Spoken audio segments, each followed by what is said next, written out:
Well, in fact, we're moving into our first segment for today as we discuss on Independence Eve, recounting the journey to independence. We have with us on set Feline Cayetano of the National Heritage Library. Good morning and welcome. Thank you, ladies. Good morning. We appreciate you being here. We appreciate the opportunity to have this conversation as we prepare to celebrate the 36th anniversary of our independence. And it's always great to look back as to how we got here. Feline, you put quite a bit of work into being able to ensure that people can get some of the highlights, right? Because there's so much information. Basically, you know, that is what we come down to, is that overall, people, we just know, okay, independence 1981. Yeah. Right? We know the bottom line. Yeah. We knew the flag went down, the Belize flag went up. Yes, but people don't know that it was even before then the seeds of independence had been already in the ground. Yeah. And so many people whose names I can't even mention, and if you forgive me, I'll try not to mention any names because they are too plentiful to list. You know, but we know the spearheaders of that time. Yeah. But I would say that the main thing that unified everyone was in 1949 when the dollar was, you know, devalued.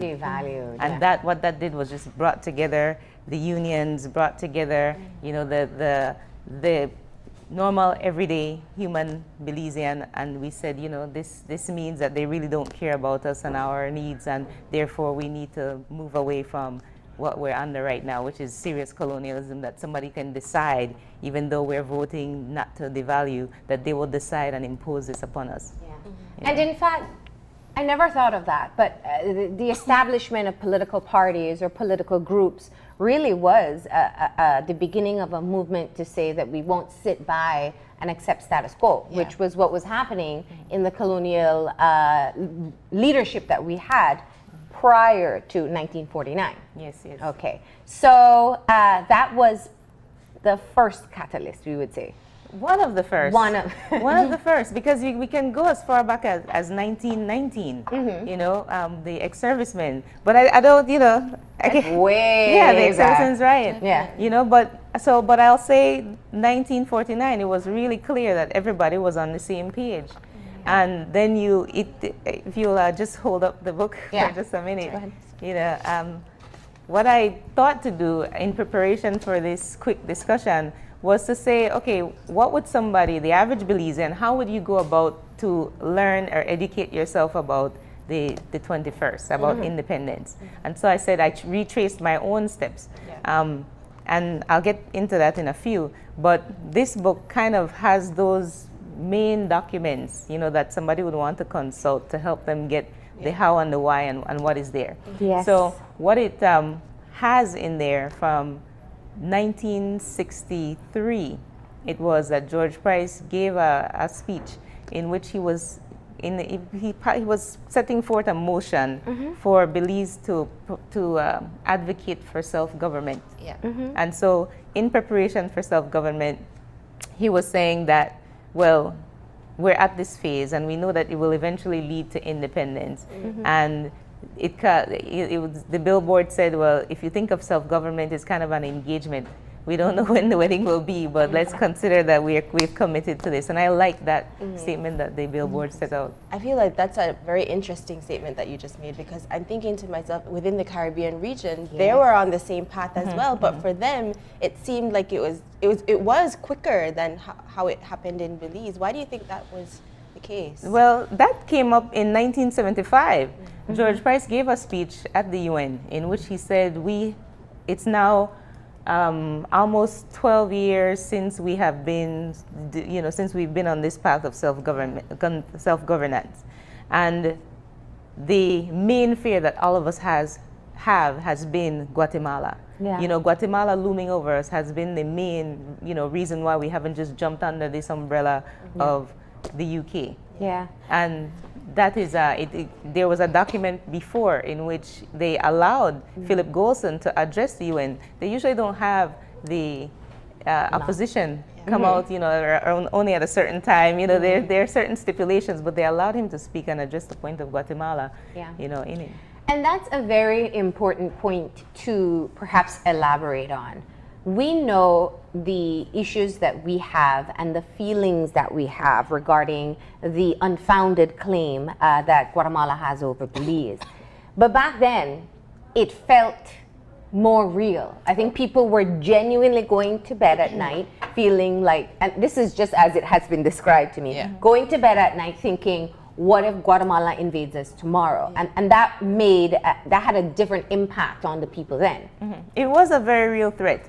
In that same speech, George Price went on to outline specific things that they were doing, like blocking them on an international level, even to enter the OAS, I believe it was. They're just different, tactics that they were using, diplomatic tactics, if you will, that were undiplomatic to us, But the point is they were more aggressive about it, and militarily as well, they are a threat, Definitely. And I think it was even more real because across the globe at that time you have, different, contentious events happening, especially in the Caribbean with Grenada and in Europe itself. So why do you think that within Belize ourselves we weren't more as a people more aggressive?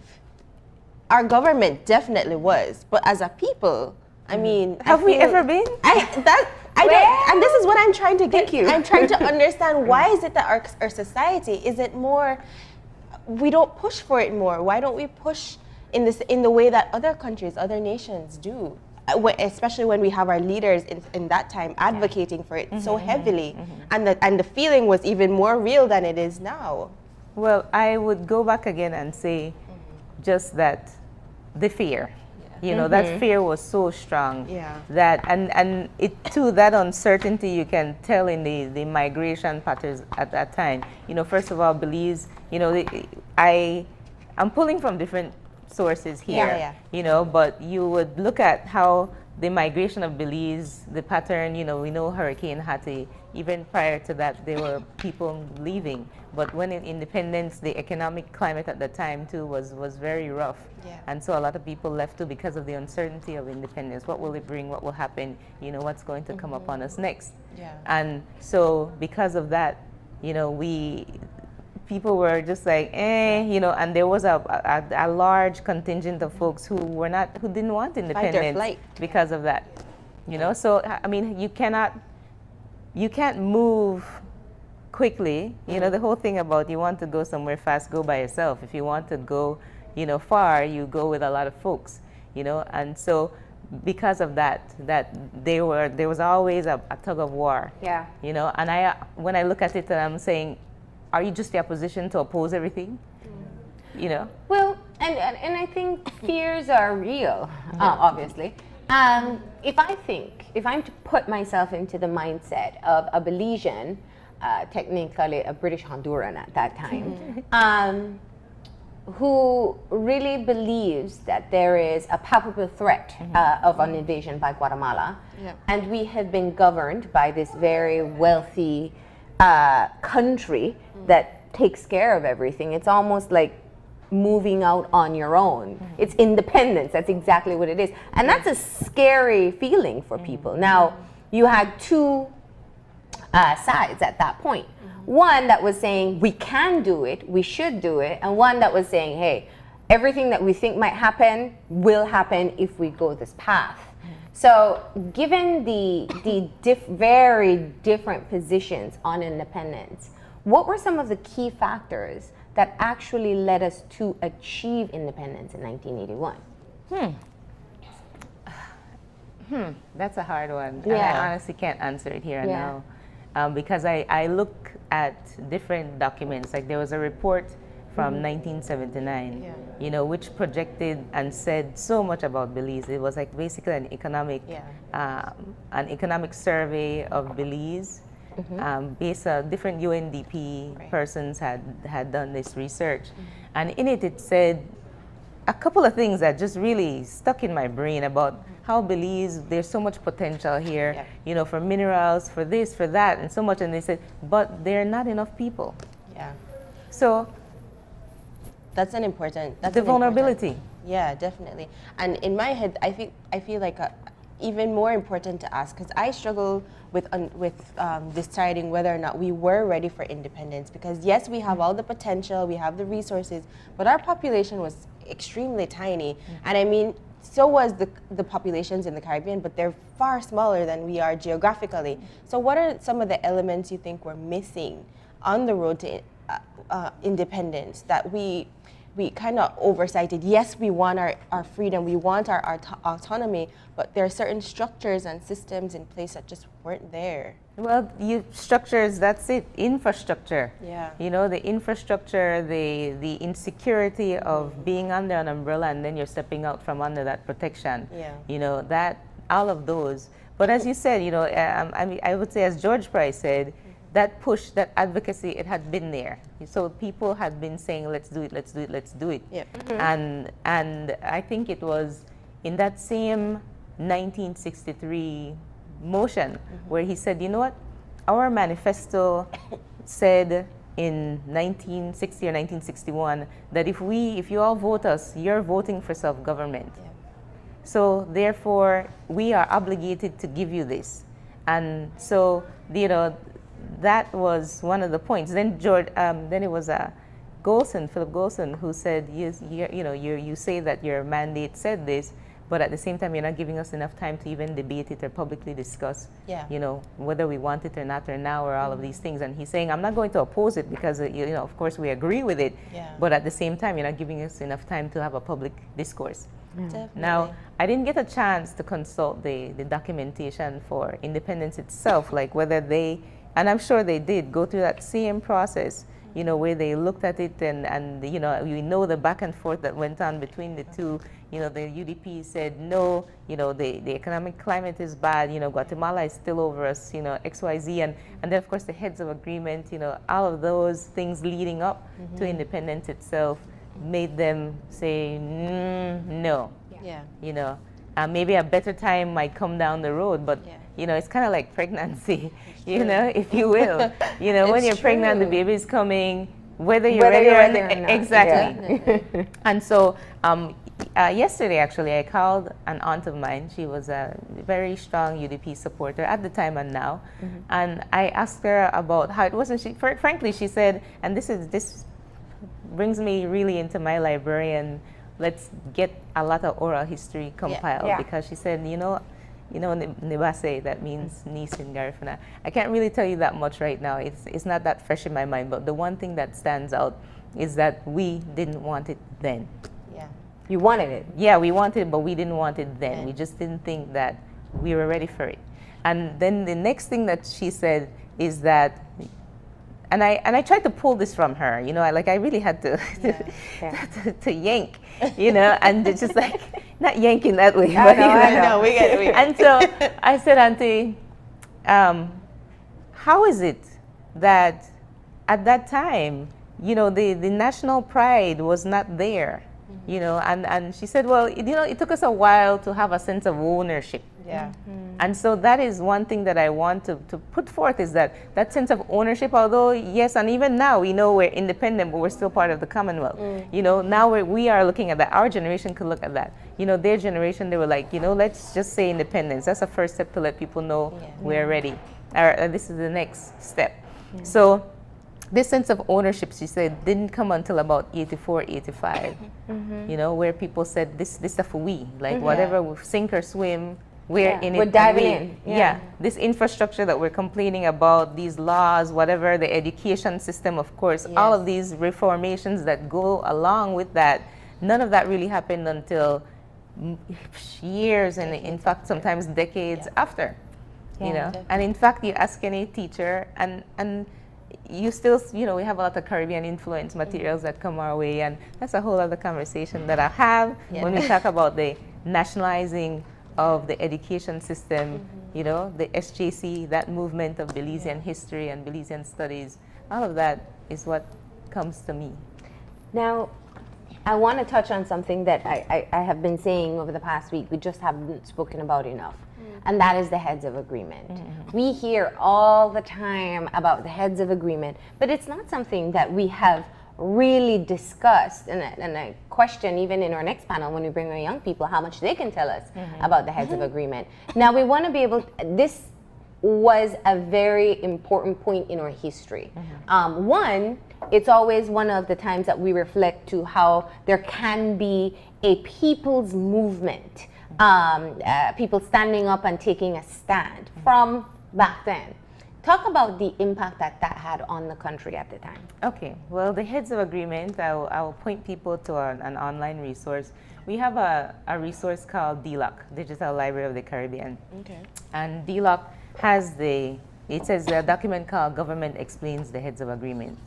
And so the heads of agreement is the heads, like just the heading of this agreement between the UK and Guatemala, and it spells out these, I think, 15, 16 points. Yeah, 16. You know, so the heads of agreement document, dloc.com, you know, search for the library, National Library Service, and then you'll find Belize's, all of the things that the National Library has digitized and placed there.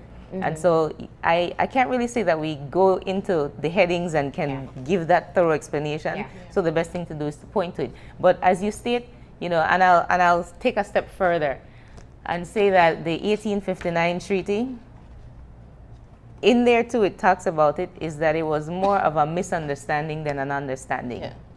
All right, so let's start there. And then I would say the heads of agreement, likewise, there were certain things that people understood or misunderstood. And those, to me, as I read on it again, I also think that, wow, it, you know, first of all, the document starts off just talking about Guatemala.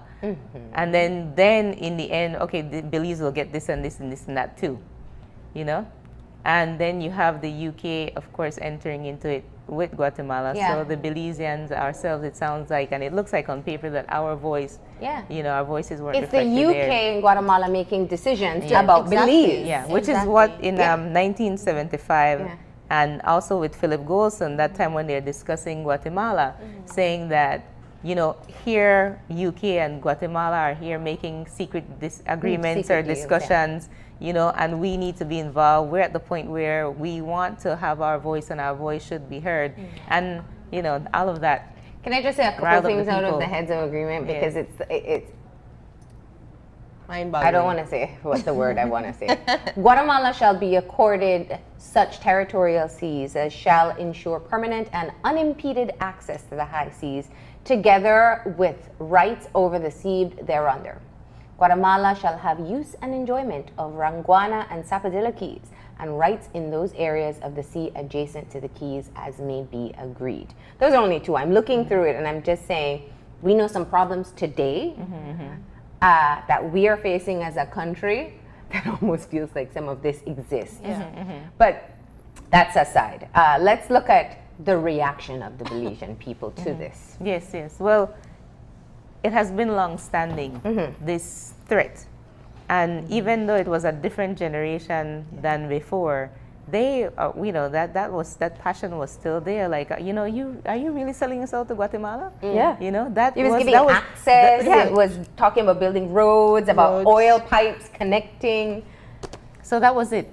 You know, that was that sentiment, you know, between whether you're red or whether you're blue, you know, at the end of the day, under red, white, and blue, we all came under it and said, you know, no, we're not going to tolerate it. And, you know, all of that, you know, that's when we realized that, at the end of the day, we do have some kind of oomph. You know, there's something there. Was there. a common enemies at that point, and it was the British rulers, because they were making this agreement on behalf of all these of Belizeans, and of course Guatemala, who Belizeans from that time did not want to concede anything to. And you know, this reminds me of a conversation I had in a forum recently, where I said that you know how right now we're on the path to whether we go to the ICT or not, and I said I think we should jump on Dr. Hilary Beckles' bandwagon of reparations, because this was not our agreement. This was not something that Belizeans wanted, but we're dealing with the after effects of it now. So if we really are serious about getting rid of it, jump on reparations. Have the UK pay for this very not our situation, and have it done that way, because it's on paper. It's not even something that you question or you wonder if Yeah, that's the what happened. It's documentation is right there. there. It's Yeah. in black and white. Yeah. And I think that's an avenue we definitely should explore, I think. Well, there we have been. You know, Yeah. I don't know if you've been talking with some of the leaders pertaining to reparations, but there was a more active movement maybe about 2 years ago, a year and a half, 2 and 3. Yeah. You know, a lot of meetings and fora took place where all peoples were consulted to say, okay, what are the manifestations of the wrongs based on colonialism and enslavement? Yeah. Yeah. So let's talk about some other integral moments. So Heads of Agreement was definitely one. That was actually the year of independence. Yes. Yeah, 1981. And And so do you feel like perhaps that was the time where the nation's pride was at a high that perhaps allowed for independence to take place? I did not look at it on a holistic level. Okay. I can't say that I did. Yeah. You know, to say why didn't it happen 2 years before or 2 years after? Yeah. You know, I can't really say that. But maybe, you know. We can't say because we weren't there, but we can only make assumptions as to how people were feeling. I would want to go through an exercise where those multiple persons and perspectives are reviewed. Yeah. You know, because like I always say, you know, there's her side, his side, and the truth. Yeah. You know, in our case, it's the blue side, the red side, and the truth. Yeah. You know, and the one thing too is that at the time too, when it came to the misunderstanding, if you will, at 1859, when they realized, okay, this is what they thought we were saying, but this is what we were actually saying. Is that there was a proposal set forth to say, let's take it to the ICJ and clarify it now. Yeah. And then you find out right now, at this point, people are like, yes, ICJ, and no, ICJ. You know, now there's this polarizing thing, you know, going on again. You know, so it will always be some people yes, some people no. But the government of the day, at the end of the day, decides what path you will take. Yeah. And because the government of the day had already they've reached enough and they've gotten that security and assurance to say that yes, when we, the UK, back out, we militarily will keep our presence, you know, for as long as we feel that this threat is imminent, and you know, etc. They got all the guarantees and, you know, advocated internationally. Yes, we'll support you if you go to UN and this and that and all of those other diplomatic processes. Then boom, there it went. You know, retrospectively, and I would be interested to get your opinion on this. What do you, after independence, after the bells and whistles and everybody's happy, we're autonomous now. I know that your aunt mentioned that there were still years where we were still getting used to owning who we are as Belizeans. What were some of the things that were missing in terms of our plan, our strategy to make independence work? I mean, of course it's not going to work the day of, and or even the year of, or even 5 years of, but what were some of the key things that were missing, you think, in your own professional opinion, of course? Well, I always, and this is where I said I was going to tell y'all something that I thought a lot of people knew this about me, but a close friend said, I didn't even know that. I left Belize when I was 9 and returned at 28. So my education about Belize has been just self-taught. Like, you know, I'm fortunate that I work at the National Heritage Library. And so at the library, everything by and about Belize and Belizeans, it's right there in front of me. And so, as I said, I kind of had to revive what books did I consult, you know, which persons did I speak with to get this understanding that I have now. Because my mind was full of George Washington and, you know, like a people's history of the United States, you know, Howard Zinn. And so all of these I had to replace and say, okay, I am Belizean, I'm moving back home.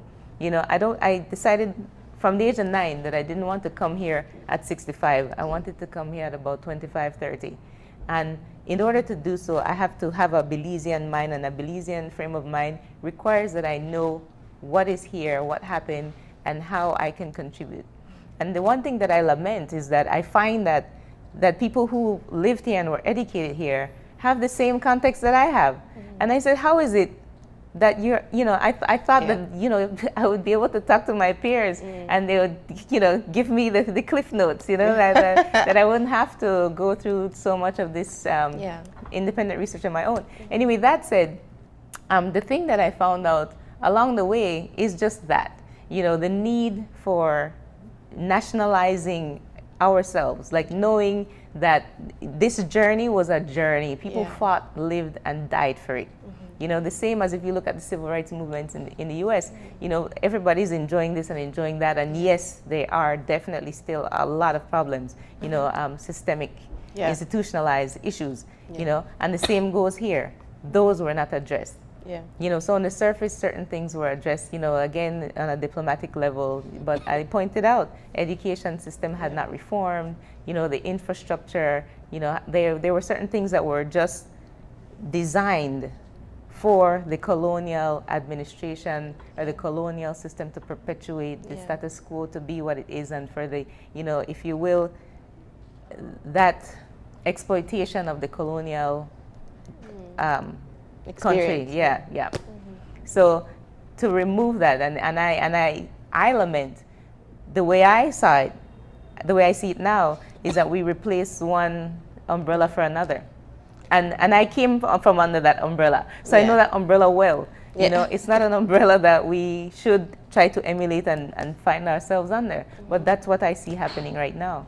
Definitely. Now, we know you brought some images that you wanted to be able to show us. I'm sure that people perhaps have not been able to see before. So let's take some time to go through that. And we're starting off with, now this is a coat of arms that you had found, and you actually wrote to, the royal warrants? Yes. To authenticate it, and you got a response. Now, very clearly, people will watch this and say there are two black men on the coat of arms. Yes. What was the response that you received? Well, this is at the National Library right now, and you can actually see my little shadow there taking a picture. But this granted by royal warrant of January 28th, 1907, and it describes the two men and you see the Union Jack and the ship and etc. So the response I got was that this is authentic. This is what it was then. What it came to be, one mestizo and one Afro-Belizean, that was October 1981. So you talk about what was missing. One of them was that we didn't even think to convert. Well, in that case, they said, okay, let's shift towards being more inclusionary when it comes to whether it's with the ethnic groups. As you know too, and that's I kind of touched on it, the ethnic shift and the migration, all of that happened around that time, and subsequently that changed the face of the nation. And if you go back, I was skimming through the speech, George Price gave to the United Nations. He had already spoke about our multicultural society, spoke of having the language of the Americas, speaking both English and Spanish, and recognizing that was a part of who we were as Belizeans.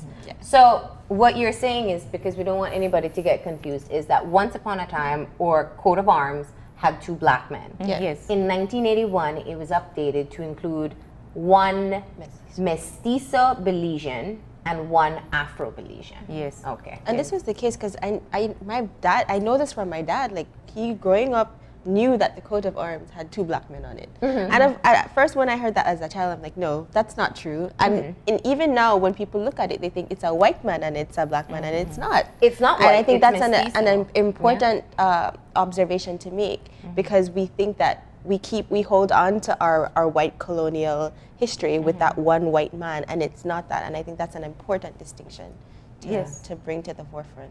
Well, honestly, I was tasked with finding out whether this again was authentic. That was my goal. So when I noticed though that it happened right after independence, then I said, okay, well, let me try and find out who did it and how, and then I got to find out about a committee and you know, they went through this process. And again, it's like, you know, you all didn't think about this, you know, before you. So the whole thing about pregnancy, okay, the baby don't reach, then now you're going to look for diapers, or now you're going to make the crib, you know?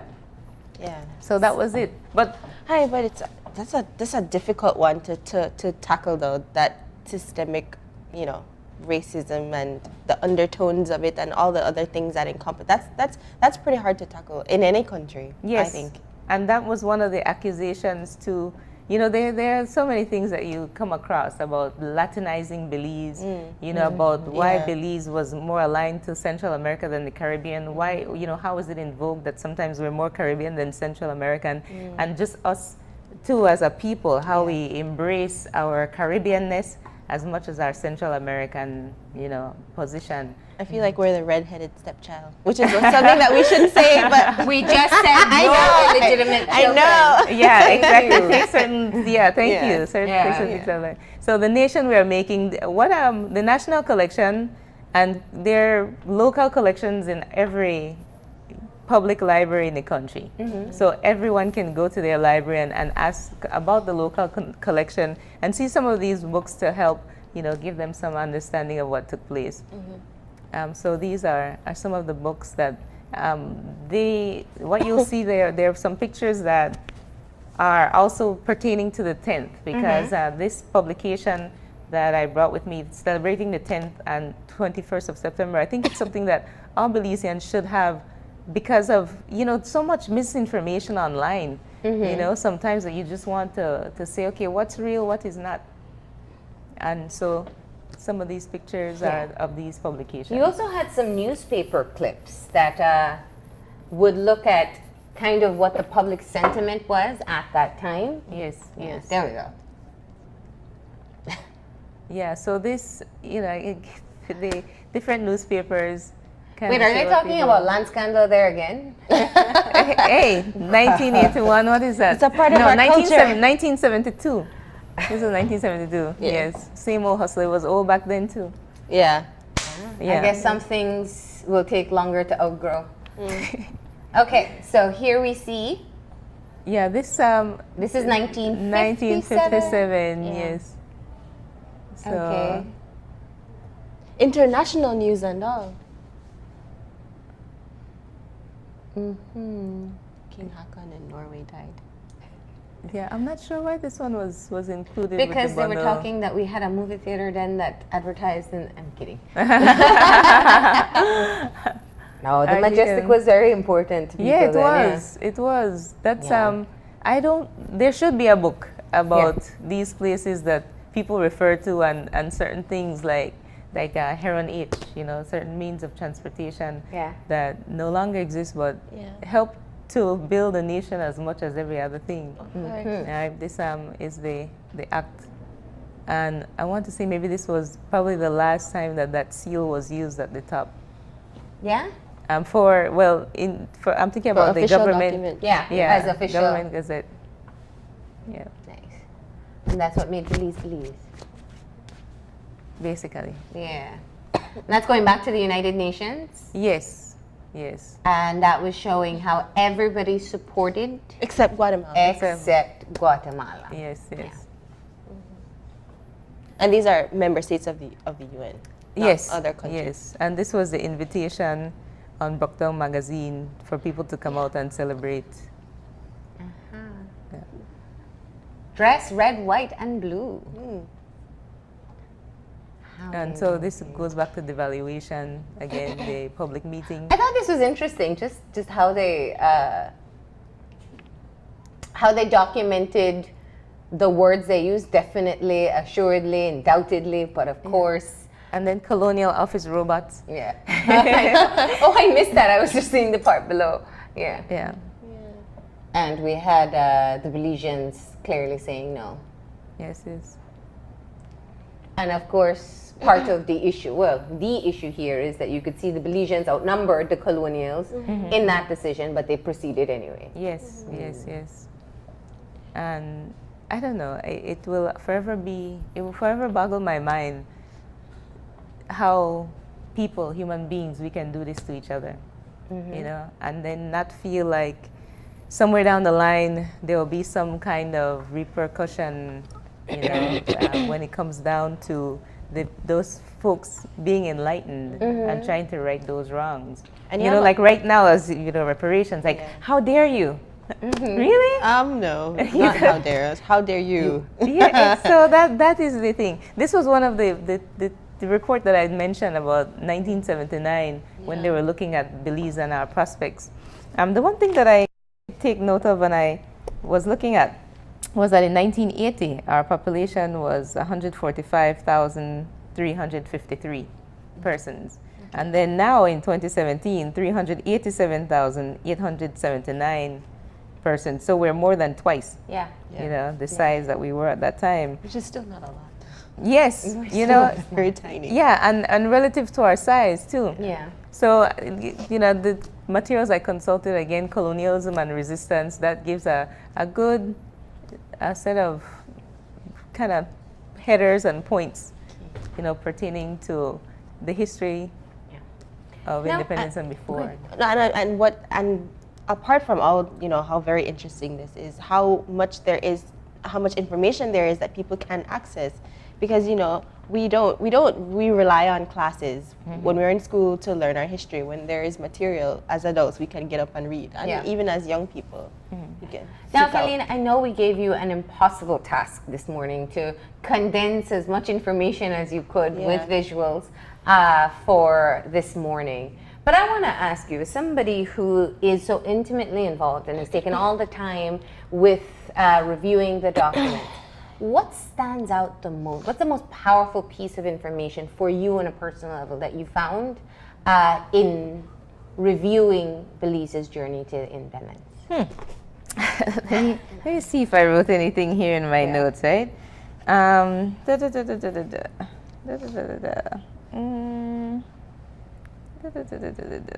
Was George Price secretly married? That's a whole other conversation. We'll talk off air. So I would say that it had to do with the fact that the legal and educational framework didn't change. Those same things. It's like that they didn't foresee that you had to change the mindset of the people along with just this independence.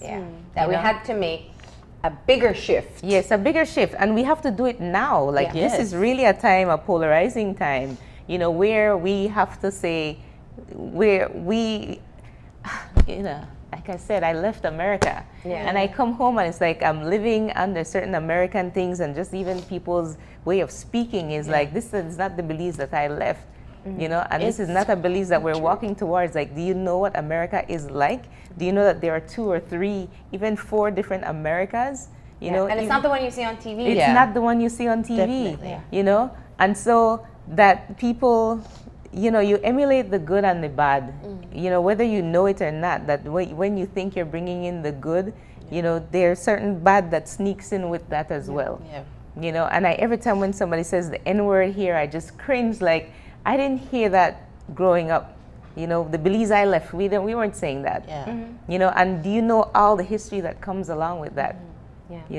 And when you hear people, the influence of music, I look to the Africans, specifically the Nigerians with Afrobeat and, like Wizkid, and that, combination of using your language and also using the music and melding the two, where you honor the traditions of your elders and ancestors and you bring the new school into it.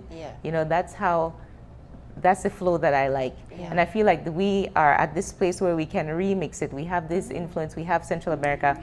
We could, habla español. We could, speak English. Now we have different schools where people are even learning French and, all of this. And of course the Taiwanese, the Chinese, people are, all of that puts us in a place where the world is open to us. But it's not about being in the world and having that influence you and overtake you to the cost of your identity. Like you're basically handing over what independence we fought so hard to get. So I wanted that message to be brought home, that we, we fought hard to get this, to get here. Not so physically in a war, but it was a sustained, continuous struggle. Yes. So don't take us back, by doing that. They're like every single step that you take in that other direction is, of course, shifting us others. Now, the one thing I wanted to mention that there's the history and social studies. The competition, the annual competition is taking place October 27th. The library is having a book fair, September 28th, the Leo Bradley Library. And these are opportunities for people to engage with literacy. And there are many different materials people can access at the library to be able to brush up on this information themselves. But we appreciate you coming in, if only to share the tidbits here and there that we allowed you to.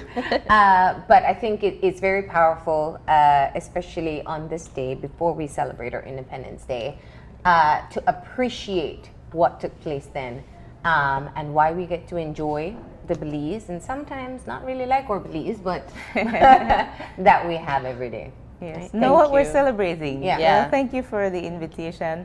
And as you see right here, this is one of the publications, Independence 10 Years After. And there was one shown previously, Taking Stock.